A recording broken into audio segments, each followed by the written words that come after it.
ஆட்சி மாற்றத்தை ஏற்படுத்திய இந்நாட்டு மக்களின் மிகப்பெரிய எதிர்பார்ப்பு தம்மை வஞ்சித்து சொத்து குவிப்பில் ஈடுபட்ட அரசியல்வாதிகளை சிறைக்குள் தள்ள வேண்டும் என்பதாகும். கடந்த காலத்தில் அதிகாரத்தில் இருந்தபோது குற்ற செயல்களில் ஈடுபட்ட எவரும் தப்பித்துவிடக்கூடாது என்பது அந்த மக்களின் பிரார்த்தனையாகும்.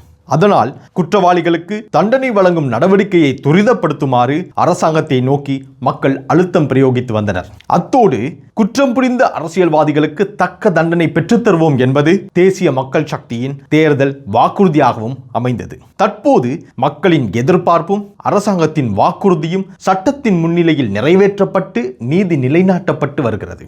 தேசிய மக்கள் சக்தி அதிகாரத்திற்கு வந்த தொடக்கத்தில் ராஜபக்ச பாசறையைச் சேர்ந்த மிக முக்கிய அரசியல் பிரமுகர்களுக்கு தண்டனை வழங்கப்பட்டிருக்கிறது.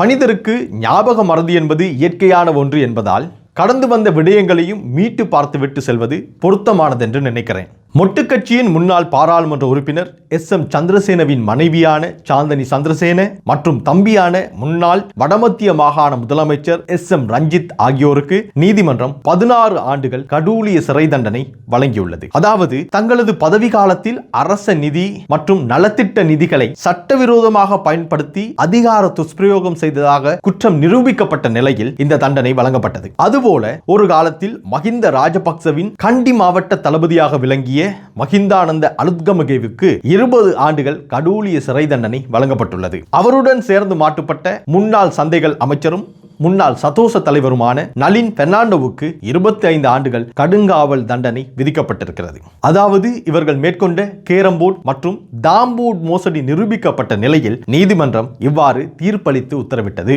அதனைத் தொடர்ந்து கடந்த காலங்களில் குற்றம் புரிந்த அரசியல்வாதிகள், அரச உத்தியோகத்தர்கள், அதிகாரிகள் என்று அனைவருக்கும் உதறல் எடுக்க ஆரம்பித்து விட்டது. அதனால் திசைகாட்டி அரசாங்கத்தை தொடர்ந்து அதிகாரத்தில் வைத்திருந்தால் தமது நிலை படுமோசமாக அமைந்துவிடும் என்று எண்ணிய அவர்கள் அரசாங்கத்தை கவிழ்ப்பதற்கான வழிகளை தேடினர். அதற்கேற்ற அவதூறு பிரச்சாரங்களையும் முன்னெடுத்தனர். கடந்த மாதம் வரையில் தோல்வி கண்டுள்ள பழைய அரசியல்வாதிகளின் ஆட்டம் இவ்வாறானதாகவே இருந்தது. அவர்கள் போட்ட ஆட்டத்திற்கான காரணம் இப்போதுதான் திட்டத்தெளிவாக விளங்குகிறது.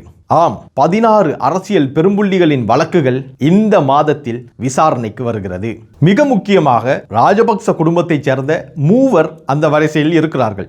மகிந்த ராஜபக்சவின் மூத்த புத்திரன் பாராளுமன்ற உறுப்பினர் நாமல் ராஜபக்சவின் கிறிஸ் கட்டட வழக்கு விசாரணைக்கு எடுத்துக் கொள்ளப்படவிருக்கிறது. அதாவது கொழும்பு கோட்டை கிறிஸ் ஸ்டான்ஸ்வர்ட் சதுக்கத்தில் 4.3 ஏக்கர் நிலத்தை குத்தகைக்கு வழங்குவதில் 70 மில்லியன் ரூபாய் மோசடி செய்யப்பட்ட விவகாரம் ஆகும். அடுத்ததாக மகிந்த ராஜபக்சவின் 2வது புத்திரனான யோசித்த ராஜபக்ச மீதான வழக்கு விசாரணையாகும். இது தெஹிவலை மாளிகையுடன் தொடர்பு பட்டதாகும். அதாவது குறித்த மாளிகை யோசித்தவின் பெயரில் இருப்பதாக குறிப்பிடப்படுகிறது. அந்த மாளிகையை நிர்மாணிப்பதற்கான பணத்தை எவ்வாறு தேடினீர்கள் என்று விசாரித்த போது டெய்சி ஆட்சி என்று சொல்லப்படுகின்ற டெய்சி ஃபாரஸ்ட் தந்ததாக யோசித்த தெரிவித்திருப்பதாக சொல்லப்படுகிறது.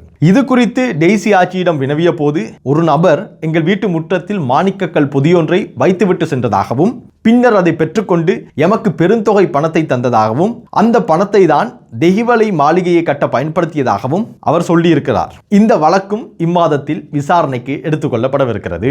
அடுத்ததாக முன்னாள் சபாநாயகர் சமல் ராஜபக்சவின் மகன் முன்னாள் ராஜாங்க அமைச்சர் சசீந்திர ராஜபக்சவின் வழக்கு விசாரணையாகும்.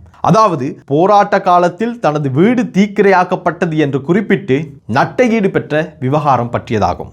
3 ராஜபக்சர்களின் வழக்குகளும் இம்மாதம் விசாரணைக்கு எடுத்துக்கொள்ளப்படவிருப்பதால் ராஜபக்ச பாசறையே கலக்கத்தில் இருக்கிறது. அதனால்தான் நாமல் ராஜபக்ச ஜனாதிபதி அனுரகுமார திசாநாயக்க மக்களின் பிரச்சனையை தீர்ப்பதை விட்டுவிட்டு எங்களை சிறையில் அடிக்கவே துடிப்பதாக தெரிவித்திருந்தார். அத்தோடு முன்னாள் ஜனாதிபதி ரணில் விக்ரமசிங்கவின் இங்கிலாந்து பயணம் பற்றிய விவகாரமும் விசாரணைக்கு எடுத்துக்கொள்ளப்படவிருக்கிறது. அதாவது ரணில் விக்ரமசிங்க தனது மனைவியின் பட்டமளிப்பு நிகழ்வில் கலந்து கொள்ள இங்கிலாந்து சென்ற போது அந்த பயண செலவுகள் அரச நிதியில் மேற்கொள்ளப்பட்டதா என்பது குறித்து கேள்விகள் எழுந்தன. இதனை அடிப்படையாக கொண்டு தனிப்பட்ட நிகழ்விற்காக அரச வளங்களை பயன்படுத்தி இருக்கலாம் என்ற குற்றச்சாட்டில் புகார்கள் அளிக்கப்பட்டதால் லஞ்சம் மற்றும் ஊழல் விசாரணை ஆணைக்குழு விசாரணை மேற்கொண்டது. வழக்கு விசாரணையை நடத்துவதற்கு போதுமான ஆதாரங்கள் இருப்பதாகவும் தற்போது தெரிவிக்கப்படுகிறது. மொட்டு கட்சியின் முன்னாள் பிரதி அமைச்சரான சரண குணவர்தனவின் ஊழல் மோசடி வழக்கும் விசாரணைக்கு வருகிறது. கம்பஹா மாவட்டத்தில் கப்பம் பெற்று வந்த ஒருவராகவும் இவர் அறியப்படுகிறார். முன்னாள் அமைச்சர் விமல் வீரவன்ச மற்றும் முன்னாள் பாராளுமன்ற உறுப்பினர் சஜிண்டி வாஸ் குணவர்தன ஆகியோரின் சொத்து குவிப்பு விவகாரம் இம்மாதம் விசாரணைக்கு எடுத்துக் கொள்ளப்பட உள்ளது. விமல் வீரவன்ச 75 மில்லியன் ரூபாய் பெறுமதியான சொத்துக்களை சட்டவிரோதமாக சம்பாதித்தமை தொடர்பில் லஞ்சம் மற்றும் ஊழல் விசாரணை ஆணைக்குழுவால் தாக்கல் செய்யப்பட்டுள்ள வழக்கு மீதான விசாரணைகளுக்காக நீதிமன்றத்தில் ஆஜராகாமல் இருந்ததற்காக அவருக்கு எதிராக கொழும்பு மேல் நீதிமன்றம் இவ்வருடம் ஜனவரி 14ஆம் தேதி பிடியாணை உத்தரவும் பிறப்பித்திருந்தமை குறிப்பிடத்தக்கது.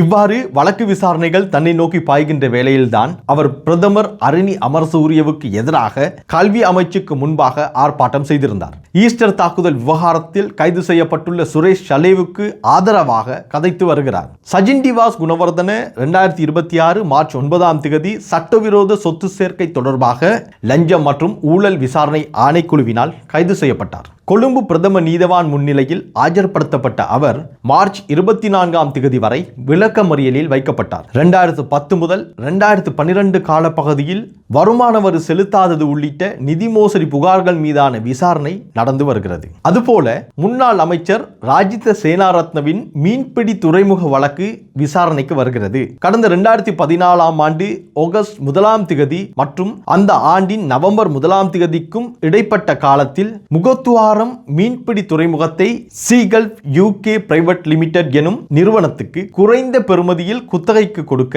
மீன்பிடி துறைமுக திணைக்களத்தின் பணிப்பாளர் சபையை தூண்டியமை ஊடாக அரசாங்கத்துக்கு நட்டம் ஏற்படுத்தியதாக இந்த வழக்கு தொடரப்பட்டுள்ளது. அத்தோடு ஜோன்ஸ்டன் பெர்னாண்டோவின் வரி ஏய்ப்பு வழக்கும் விசாரணைக்கு எடுத்துக் கொள்ளப்பட உள்ளது.